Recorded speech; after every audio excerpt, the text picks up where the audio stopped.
The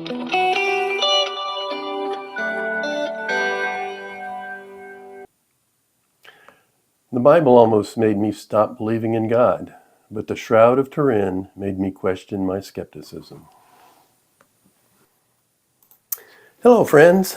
Welcome to the Skeptical Engineer, the place where we refuse to choose between honest questions and stubborn hope. I'm speaking to you today from the tension so many of you have described in your messages. I can't unsee the violence in the Old Testament. I can't square the God who commands slaughter of the Canaanites with the Jesus who says, love your enemies. So I'm done. If that's you, I see you. I've sat in that same ache, but I've also stood in front of the Shroud of Turin's high-resolution image and felt something crack open inside of me. Something science, history, and raw grief all point to at once.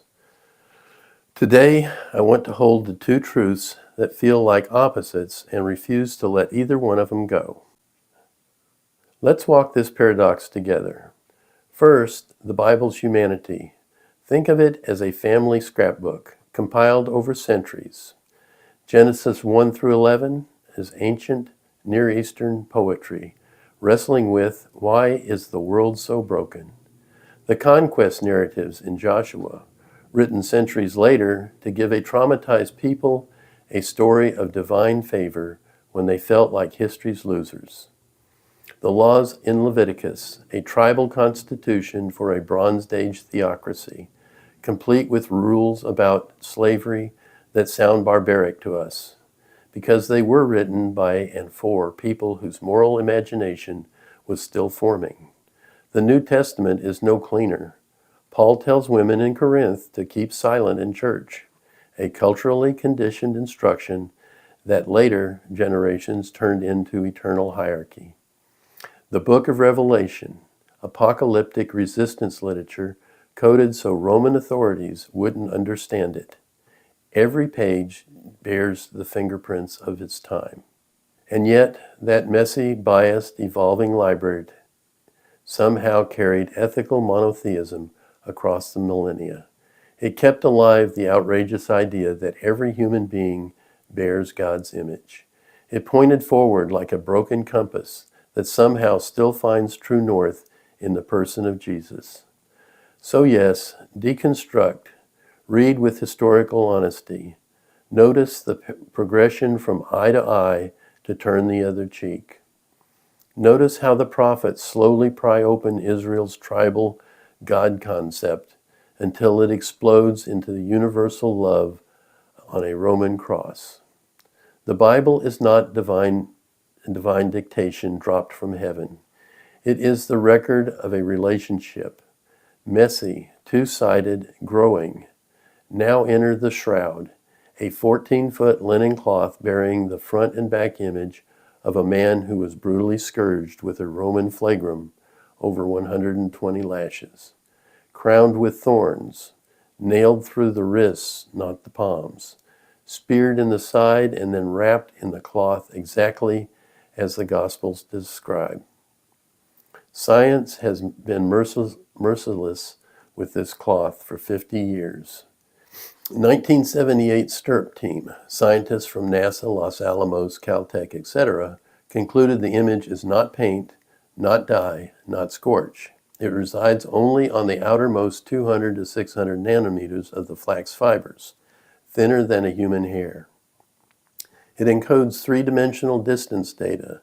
A VP8 image analyzer, the same technology used on the Apollo moon photos, turns the flat image into a perfect, undistorted 3D human body. No photograph or painting in history does that. The blood is real human blood, type AB, with high bilirubin levels, consistent with massive trauma.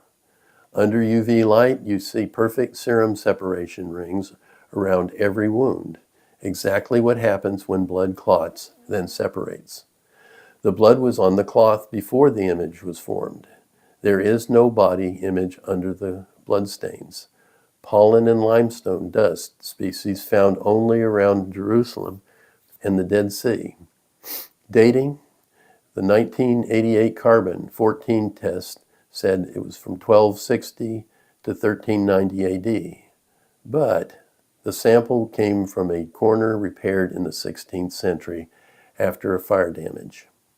Newer techniques, like wide-angle X-ray scattering on the cellulose structure itself in 2022 by Italian research team, and mechanical and chemical tests by Giulio Fanti, consistently return dates between 300 BC and 100 AD. Some physicists even propose a brief burst of neutron radiation at the moment of resurrection could explain both the image formation and the skewed carbon dating. I'm not asking you to treat the shroud as infallible proof. I'm asking you to look at the data and feel the weight of it. This is the burial cloth of a first-century Jewish man who suffered exactly as the Gospels say Jesus suffered. And something happened to that cloth that science still cannot replicate. Here's the paradox resolved. The Bible shows us our understanding of God, partial, culturally conditioned, sometimes tragically wrong. The shroud shows us God's understanding of us. I will not stay distant in heaven explaining your pain. I will come down, let you do your worst to me, and then rise. So you never again have to wonder if I care. This is a God who chose suffering over explanation. A God who allows uncertainty because coerced certainty produces robots, not lovers. A God who says, follow a checklist and you'll miss me. But if you'll risk a relationship with a crucified and risen Jew from the first century, I'll meet you there every single day. So deconstruct the Bible ruthlessly, but do it while kneeling in front of the evidence that the God it imperfectly records is more loving than its worst verses could ever imagine. Read the conquest narratives and weep, then look at the man on the shroud and hear him say, that was never my heart. My heart is the cross. Read Paul's culturally limited instructions and grieve the centuries of harm they caused. Then hear the same Paul say, for me to live is Christ, and realize the resurrection power he met is still loose in the world. The Bible is not the fourth person of the Trinity. It's a map, with some roads washed out and some detours added, by frightened cartographers. The shroud is a photograph of the guide standing at the crossroads saying, I am the way.